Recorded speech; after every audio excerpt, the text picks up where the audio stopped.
ആ സ്ഥലത്ത് വെയിലടിച്ചാലെങ്കിലും ഒന്ന് എണ്ണീറ്റൂടെ? സർക്കാർ ഓഫീസിലല്ലേ ജോലി. ഒന്നാമതെ കയ്യാലപ്പുറത്ത് തേങ്ങ പോലെ പണിയിരിക്കുന്നത്. ഒരു ചെറിയ കാരണം കിട്ടിയാൽ മതി, കളവൻ ചവിട്ടി പുറത്താക്കും. ഉപദ്രവിക്കാതെ പോടെ, ഒന്നും ഉറങ്ങാനും സമ്മതിക്കൂല. നിനക്ക് തോന്നുമ്പോ എണീറ്റേ വായും പൊളിച്ചങ്ങ് വാ, ഉരുട്ടി വെച്ചേക്കാം. ശരി, എന്നാ സൗകര്യം പോലെ ഉറങ്ങിക്കോ. ശരി.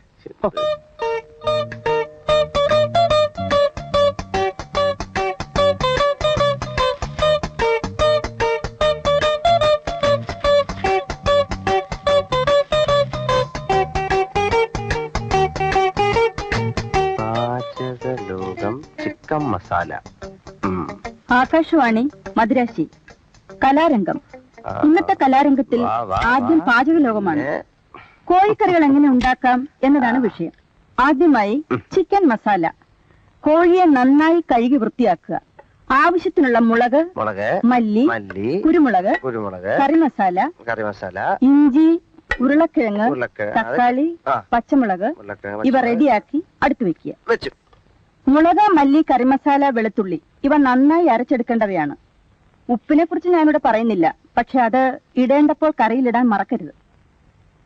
ഇനി കോഴിയെ കയ്യിലെടുക്കുക.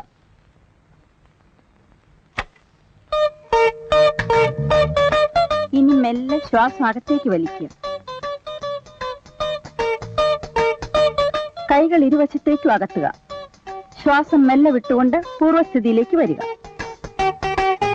എന്നിട്ട് കാലുകൾ ഇരുവശത്തേക്കും അകത്തുക.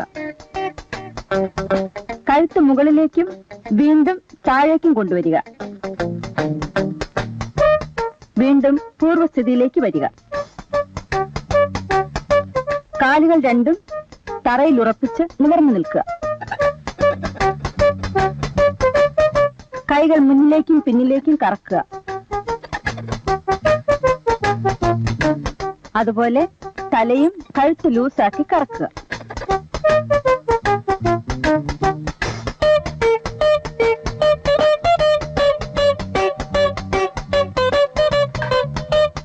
ഇപ്പോൾ നിങ്ങളുടെ മുന്നിൽ ഇരിക്കുന്നതാണ് സ്വാദിഷ്ടമായ ചിക്കൻ മസാല. ഇനി വൃത്തിയായ പാത്രത്തിൽ സാലഡുകളോടൊപ്പം വിളമ്പിയാൽ മാത്രം മതി. ഇന്നത്തെ പാചകലോകം ഇതോടെ അവസാനിക്കുന്നു.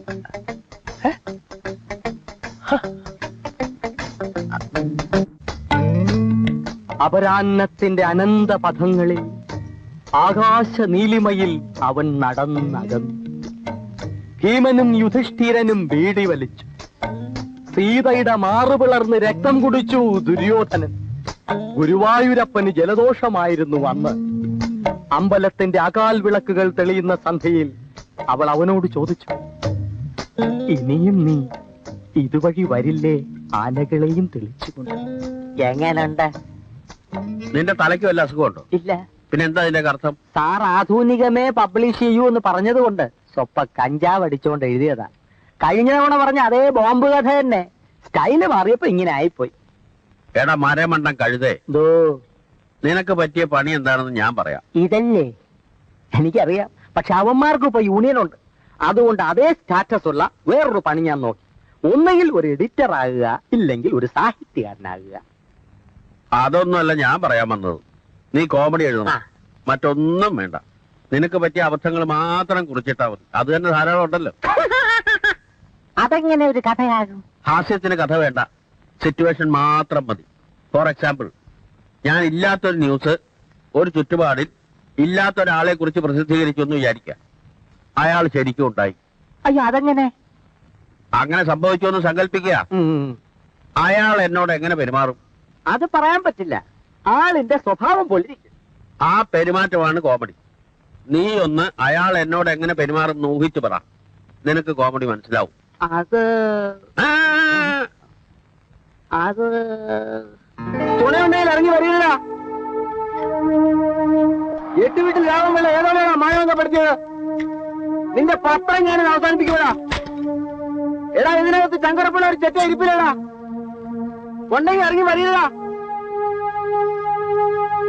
കുത്തും കൊലയും ജയിലും ഒന്നും എനിക്ക് പുത്തരി അറിയാൻ നാറികളെ എല്ലാത്തെയും ഞാൻ ബോംബിട്ട് നശിപ്പിക്കും. ഞാൻ കൊലമരത്തിൽ കയറിവിടാ. ഇറങ്ങി വരണോ അതോ ഞാൻ അങ്ങോട്ട് വരണോ?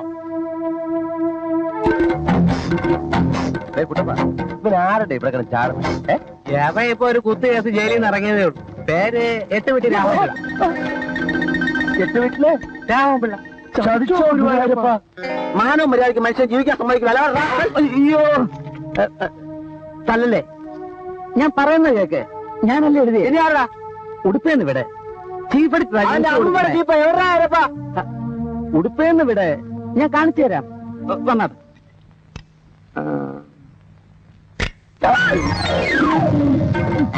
എടാ നീയാണോ ചീപ്പ് അടിച്ചത്?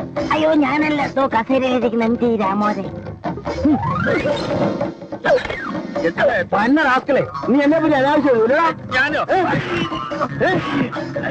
നീ നിന്റെ ഒരു പത്രം നിന്നെ ശരിയാക്കുന്നു. മേലിൽ ആരെപ്പറ്റേലും അനാവശ്യമായ ന്യൂസ് എഴുതിയ കൈയും കാലും വേണ്ടി ദൂരെ കഴിഞ്ഞാൽ പറഞ്ഞേക്കാം.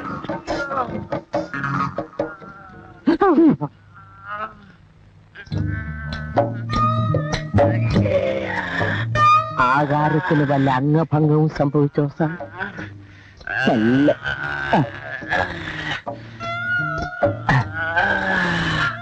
ഇപ്പൊ പിടികിട്ടി എന്താണ് കോമഡി. വിത്തിൻ 2 weeks കഥ റെഡി.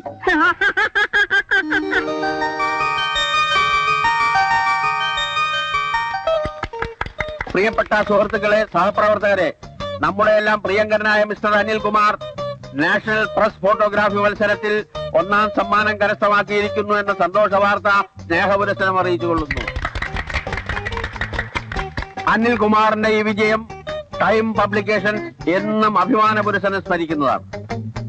ഫോട്ടോഗ്രാഫിയുടെ നൂതന സങ്കേതങ്ങളെ കുറിച്ച് ഗവേഷണം നടത്താൻ ടൈം പബ്ലിക്കേഷൻ സ്വന്തം ചെലവിൽ അനിൽകുമാറിനെ ബോംബെക്ക് അയക്കാൻ തീരുമാനിച്ചിരിക്കുന്നു. അങ്ങനെ അനിലിനെ ബോംബെക്ക് അയക്കുകയാണെങ്കിൽ എന്നെ അയക്കണം. നീ എന്ത് കോപ്പ് കാണിച്ചിട്ട് നിന്നെ ബോംബെക്ക് അയക്കണം? നിന്നെ പൂത്തർക്കൊക്കെ അയക്കാം. ആ ചോദ്യം ഇവരോട് ചോദിക്കണം. ഏതോ ഫോട്ടോ സ്റ്റുഡിയോന്ന് കാശ് കൊടുത്ത് ഫോട്ടോ വാങ്ങിച്ച് അവാർഡ് വാങ്ങിച്ച ഫോട്ടോഗ്രാഫർ ആവും. എടാ, അസൂയക്കും കഷണ്ടിക്കും പണ്ടേ മരുന്നില്ലെന്ന് വിവരമുള്ളവർ പറഞ്ഞിട്ടുണ്ട്. സ്വന്തം പലട കുത്തി നാറ്റിക്കണ്ട. നിങ്ങൾ രണ്ടുപേരും കള്ളന്മാരാ. ആ വിവരം നാട്ടുകാരെ അറിയിച്ച് പത്രത്തിന് നാണം കെടുത്തണ്ട. അല്ലെങ്കിൽ പത്രം മാറി. ഇനി ഇവരെ ബാംബെക്ക് ഇവിടെ അയച്ചാ ആ നാറ്റം ബോംബെ വരെ എത്തും. ഫോട്ടോ കട്ടതോ മോഷ്ടിച്ചതോ എന്നുള്ളത് എനിക്കൊരു പ്രശ്നമേ അല്ല. നാണമില്ലാത്തവന്റെ പ്രശ്നത്തിൽ ഒരു ആല് കളിച്ചാൽ അതും അവനൊരു തണലാണെന്ന് ഷേക്സ്പിയർ പറഞ്ഞിട്ടുണ്ട്. അതുകൊണ്ട് അനിൽകുമാറിന് ബോംബെക്ക് അയക്കാനുള്ള എന്റെ തീരുമാനം പാറ പോലെ ഉറച്ചതാണെന്ന് ഞാൻ എല്ലാവരെയും അറിയിച്ചുകൊള്ളുന്നു. കയ്യടി.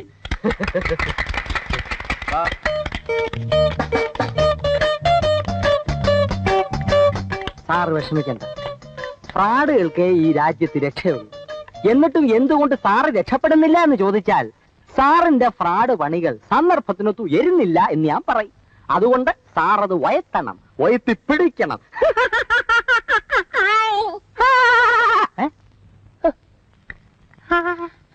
സാറേ, സത്യം, ധർമ്മം, നീതി, ന്യായം ഇതൊക്കെ ദൈവങ്ങൾക്ക് മാത്രമുള്ളതാ. അതുകൊണ്ട് നടന്നാൽ ഇക്കാലത്ത് വയറ് വഴയ്ക്കാൻ പറ്റില്ല. ഫോർ എക്സാമ്പിൾ, സാറിന്റെ കൂട്ടുകാരൻ ചെക്കൻ അനിൽ ഫോട്ടോ സ്റ്റുഡിയോയിൽ നിന്നും ഫോട്ടോ മേടിച്ച് അവാർഡ് വാങ്ങിച്ചു. എന്നിട്ടിപ്പോ എന്തായി? എല്ലാരും കൂടെ ഹാരവും മാലയും ഒക്കെ ഇടിയിച്ച് ബോംബെക്ക് കെട്ടി എഴുന്നള്ളിക്കാൻ പോണോന്ന്. സത്യം പറഞ്ഞാൽ നിങ്ങൾ രണ്ടുപേരും മണ്ടന്മാരാ. പക്ഷെ ഇപ്പൊ ഇന്ത്യയിൽ അവനൊരു വിലയുണ്ട്. എങ്ങനെ? ഫ്രാഡ് വില കാണിച്ചിട്ട്. ഇനി തിരിച്ചു വരുമ്പോ അവന്റെ പോസ് നിങ്ങൾക്ക് സഹിക്കാൻ പറ്റുമോ? എന്റെ അടുത്ത് പോസ് കാണിച്ചാണ്ടല്ലോ തിരിച്ചാ മൂഞ്ചി ഇരിച്ചു വിടും. നടക്കാത്ത കാര്യം കളാ. നടക്കുന്ന കാര്യം ആലോചിക്കും. അവന്റെയും ഒരുപടി മേലെ സ്റ്റാറ്റസിൽ നിൽക്കാൻ ശ്യാംകുട്ടിക്ക് മോഹമില്ലേ? ചൽമി. അതിനിപ്പോ ഞാൻ എന്ത് ചെയ്യും? വഴിയുണ്ട്. മനോഹരമായ ഒരു വലിയ ഫ്ലാറ്റ്, അതിലാവശ്യത്തിന് കാശും പത്രാസും, പ്രേമിക്കാൻ തരുണീമണികൾ. ഇങ്ങനെ ഒരു ചുറ്റുപാടിനെ പറ്റി ശ്യാംകുട്ടി ആലോചിച്ചിട്ടുണ്ടോ? ആകെ ഒരു പളവളപ്പ്, ഒരു ഗ്ലാമർ. ഇന്ന് പുച്ഛിക്കുന്നവർ നാളെ ലജ്ജിക്കും. ശ്യാംകുട്ടിയുടെ മുമ്പിൽ ലജ്ജിച്ച് തല താഴ്ത്തും. കാര്യമൊക്കെ ശരി തന്നെ. പക്ഷെ ഞാനിതെങ്ങനെ ഒപ്പിക്കും? എങ്ങനെ അനിൽ അവാർഡ് ഒപ്പിച്ചു? അവന്റെ കഴുത്തിൽ എങ്ങനെ ഹാരം വീണു? അവൻ എങ്ങനെ ബോംബെക്ക് പറക്കാൻ പോണു? ആ മണ്ടൻ മണ്ട ഉപയോഗിച്ചു. ഫ്രാഡ് പണി, ഇന്നസെന്റ് ഫ്രാഡ്, ആർക്കും ഉപദ്രവില്ലാത്ത ഫ്രാഡ് പണി. ഇങ്ങനെ ഒരു ജീവിതം വേണോ വേണ്ടയോ എന്ന് ശ്യാംകുട്ടി ഒന്ന് ആലോചിച്ചു നോക്കൂ. ഒന്നാലോചിച്ചാ ശരിയാ. Life is a challenge. Meeting എന്നാരാ പറഞ്ഞേ? ഞാനല്ല. പക്ഷെ പറഞ്ഞ നാറിക്ക് വിവരമുണ്ട്. കേൾക്കുന്ന നാറികൾക്കും വിവരം ഉണ്ടാവട്ടെ.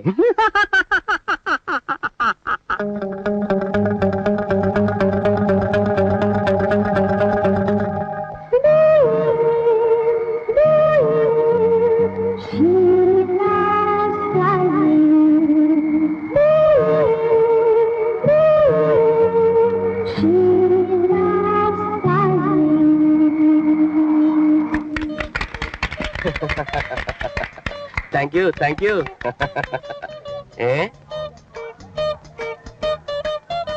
കൈയും വീശി ഇനി പോന്നല്ലയോ? ഒരു ബൊക്ക കൂടെ വാങ്ങിച്ചോണ്ട് വന്നൂടായിരുന്നോ?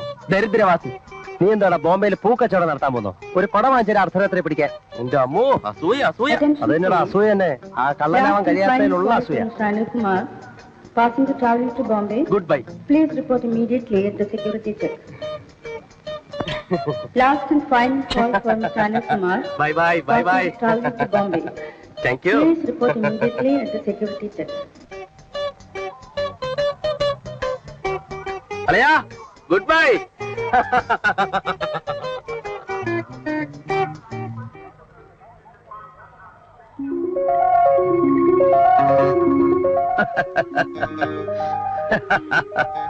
മനോഹരമായ ഒരു വലിയ ഫ്ലാറ്റ്, പ്രേമിക്കാൻ തരുണീമണികൾ, ആകെ ഒരു പളവളപ്പ്, ഒരു ഗ്ലാമർ. ഇന്ന് പുച്ഛിക്കുന്നവർ നാളെ ലജ്ജിക്കും. ശ്യാംകുട്ടിയുടെ മുമ്പിൽ ലജ്ജിച്ച് തല താഴ്ത്തും. നീ വെള്ളം അടിച്ച് കാർ ഓടിക്കാറുണ്ടോ? മുതലാളി വേണമെങ്കിൽ എന്റെ ചെകിടത്ത് 4 പൊട്ടിച്ചോണം. പക്ഷെ ഞാൻ വെള്ളം അടിച്ചത് മാത്രം പറയരുത്. അല്ല, 4 ഞാൻ പൊട്ടിക്കുന്നുണ്ട്. അതിനു മുമ്പ് സത്യം എന്താണെന്നൊന്ന് അറിയണമല്ലോ. കാറിന് കുഴപ്പമൊന്നുമില്ലല്ലോ? ഇല്ല. കീ എവിടെ? ജാക്കിയും സ്റ്റെപ്പിനും ഒക്കെ കാറിലുണ്ടോ? എന്റെ സാറേ, എന്റെ ജീവനേക്കാളും വലുതാണോ ജാക്കിയും സ്റ്റെപ്പിനും ഒക്കെ? മനസ്സിലായില്ല. സാർ കേൾക്കണം.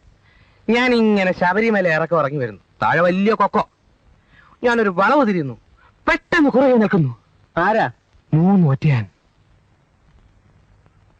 ഞാനൊരു ചവിട്ട് വെച്ചു കൊടുത്തു. എന്റെ സാറേ, വായുണ്ടെങ്കിൽ കാർ പോലും നിലവിളിച്ചേന്. ഞാൻ മിണ്ടിയോ? മിണ്ടിയില്ല. ഞാനൊരു 10 മിനിറ്റ് ലൈറ്റ് അണച്ച് കാറിലിരുന്നു. ആനകൾ അനങ്ങിയോ? അനങ്ങിയില്ല. നിവർത്തിയില്ലാതെ ഞാൻ ജാക്കി എടുത്തെറിഞ്ഞു. പോയി. ആനയോ? അല്ല, ജാക്കി. രണ്ടാമത് ഞാൻ സ്റ്റെപ്പിനെ എടുത്ത് ഉരുട്ടി വിട്ടു. പോയി. സ്റ്റെപ്പിന്? കറക്റ്റ്. ഇപ്പൊ സാറിന് കാര്യങ്ങൾ മനസ്സിലായി വരുന്നുണ്ടല്ലോ. ആനകൾ അനങ്ങിയില്ല. പിന്നെ എന്റെ സാറെ, എനിക്ക് ഒരുമാതിരി ചൊറിഞ്ഞു പറഞ്ഞു വന്നു. ഞാൻ വീൽ കപ്പും ലാമ്പും ബമ്പർ എല്ലായിടത്തും ചണ ഗുണ വലിച്ചെറിഞ്ഞു. അവസാനം എന്റെ നല്ല കാലത്തിന് കാശിരുന്ന ബാഗ് കൈ കിട്ടി. 10,500 രൂപ ഉണ്ടായിരുന്നുള്ളൂ. അത് ഞാനെടുത്ത് എറിഞ്ഞു കൊടുത്തു. അപ്പോ ബമ്പറും ടെയിൽ ലാമ്പും കാശും കൂടെ പോയി അല്ലേ? പോയെങ്കിൽ എന്ത് സാറേ, ആനകൾ പോയി കിട്ടിയില്ലേ? ഞാൻ എന്റെ ഉള്ള ഉയരം കൊണ്ട് മല ഇറങ്ങി പോകുന്നു. ഇപ്പോഴും എന്റെ കൈ വരയ്ക്കുന്നുണ്ടല്ലേ സാർ? എന്നിട്ട് ഇപ്പൊ കാർ എവിടെ? കാറ് അങ്ങ് ശബരിമലയല്ലേ? ശബരിമലയിൽ എവിടെ? അങ്ങ് ഇറക്കത്തിൽ. അവിടെ എല്ലാം ഇറക്കമാണല്ലോ. അങ്ങോട്ട് പോകുമ്പോ കയറ്റല്ലേ സാർ? കാർ എവിടെ കിടക്കണ്ടാ ചോദിച്ചത്? ഇങ്ങോട്ട് വരുമ്പോ ഇടവശത്തുള്ള കള്ളൻ ഷാപ്പിന് മുമ്പ് കിടപ്പുണ്ട്. അത് ശരി. അപ്പൊ ആനയല്ല, ഷാപ്പായതെല്ലാം കൊണ്ടുപോയത്. അപ്പോ സാറിന് എന്നെ വിശ്വാസമില്ലേ? അയ്യോ ഇല്ല. ഇത്രയും നാൾ സാറിന്റെ അടുത്ത് ഞാൻ വിശ്വാസത്തോടെ പണിയെടുത്തു. ഇനി ചീത്തപ്പേരെയൊക്കെ ഞാൻ തയ്യാറല്ല. സ്വരം എന്തായിരിക്കും നമുക്ക് പിരിയാം. അവിടെ നിൽക്കാൻ. ഇല്ല, നമ്മളൊന്നും ശരിയാകത്തില്ല.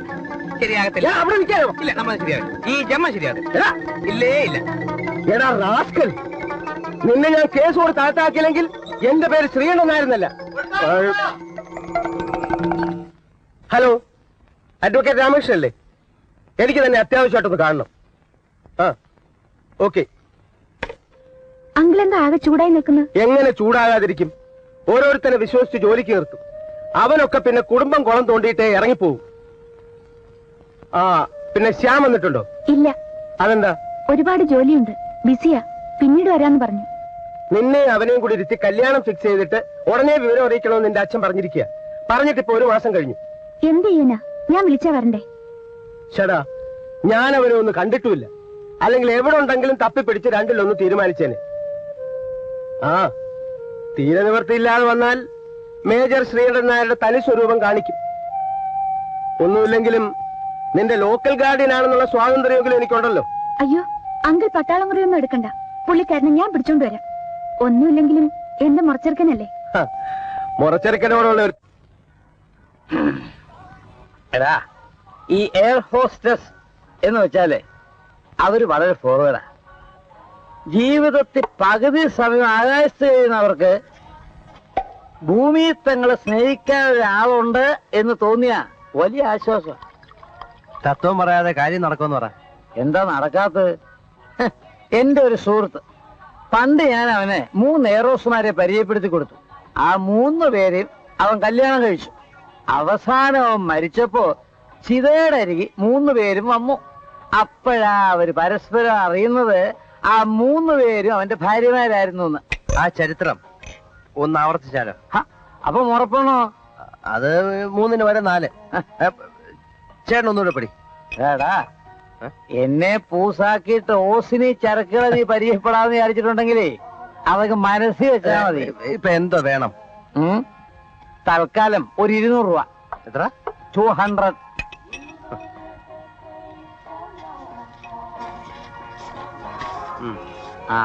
അപ്പോഴേ മണിമണി പോലത്തെ 3 എണ്ണത്തിനെ അങ്ങോട്ട് പരിചയപ്പെടുത്തരും. ബാക്കി നീ കൈകാര്യം ചെയ്യുമ്പോൾ ഇരിക്കും. ഞാൻ പറയും പോലെ ചെയ്താ മതി. കാലത്ത് വെള്ളം തലേന്ന് ഇറങ്ങും ബബ്ബാന്ന് പറയരുത്. അത് ഞാൻ ന്യൂസ് മോളോട് പറ. ശ്രീകണ്ഠൻ നായരല്ലേ?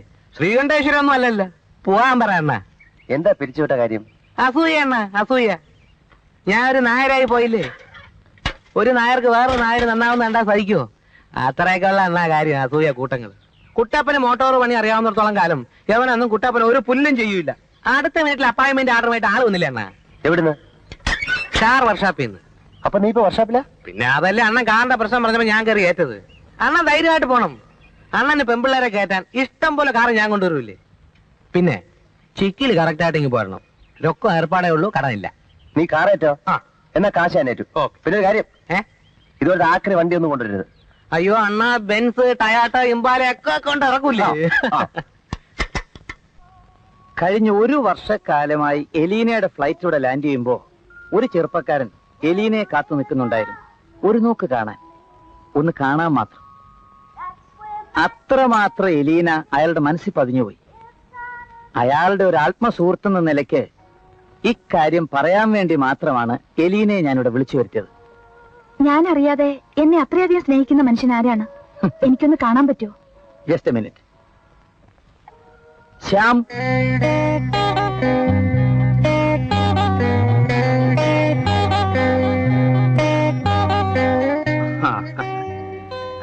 ഇത് ശ്യാം, ഇത് എലീന. ഹലോ. ഹലോ, ഇരിക്കൂ. Thank U.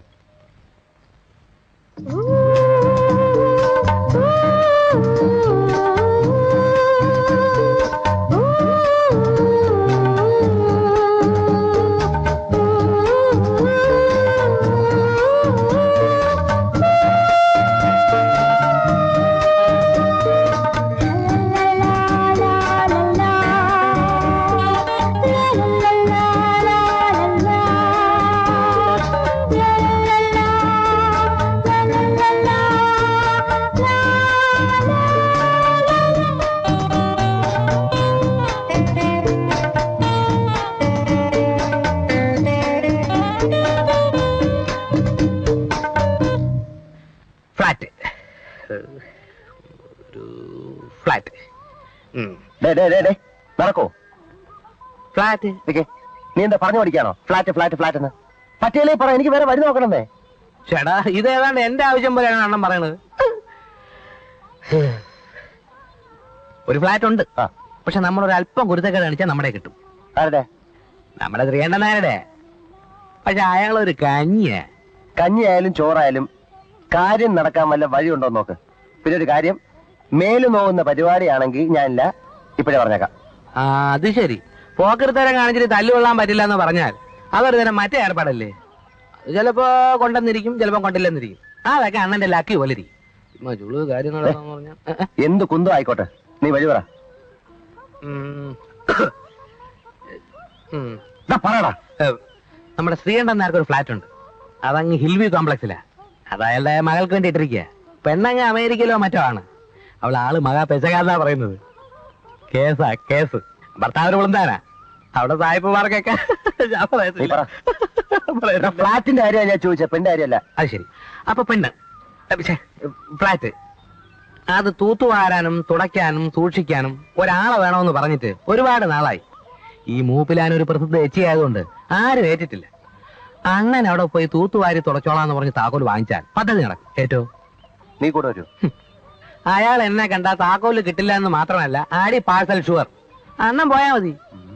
പിന്നെ താക്കോല് കിട്ടുമ്പോ കൈ വറക്കരുത്. ഞാൻ പോട്ടാ. ചുമ്മാ പോണം അണ്ണ, ധൈര്യമായിട്ട് പോണം. ശരി.